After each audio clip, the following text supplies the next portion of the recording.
Som Jozef, mám 56 rokov, celý svoj život mám odjazdený v aute, v ťažšej robote. Po dlhšej dobe som sa rozhodol meniť madrace a vyberal som, že čo ideme do tej postele dať, aby človek ráno mohol normálne z postele vstať. Hej, rozhodol som sa pre madrac Geovital, aj keď som veľmi dlho zvažoval, či je toto najsprávnejšie riešenie. Mám s ním veľmi priaznivú skúsenosť. Neviem to hodnotiť z pohľadu fyzioterapie, ale viem to hodnotiť z pohľadu ľudského, keď človek ráno z postele stáva. 25 rokov, čo si pamätám, som spával vždycky na boku a veľký problém bol pre mňa spánok na chrbte.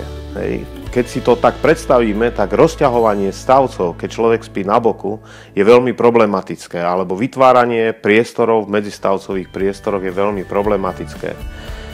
Ako náhle som začal spávať na madraci Geovital, všimol som si, že sa budím v polohe spánku na chrbte. Prvý zásadný zlom. Druhý zásadný zlom pri spánku na madraci Geovital bol v tom, že ako som spával na boku, hoci som mal aj kvalitné madrace, ležal som vždycky na klboch, na bederných klboch. V noci som sa budil na bolesti bederných klbov.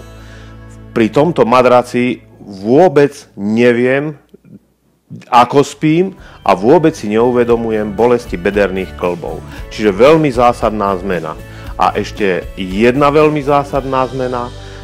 Človek spí celú noc, čo veľmi výrazne ovplyvňuje to, že nemusím v noci stať, meniť svoju polohu, krútiť sa, prípadne cítiť bolesti bedrových klbov. To je ten môj postoj k madracu Geovital. Je to skutočne veľmi dobrý výrobok.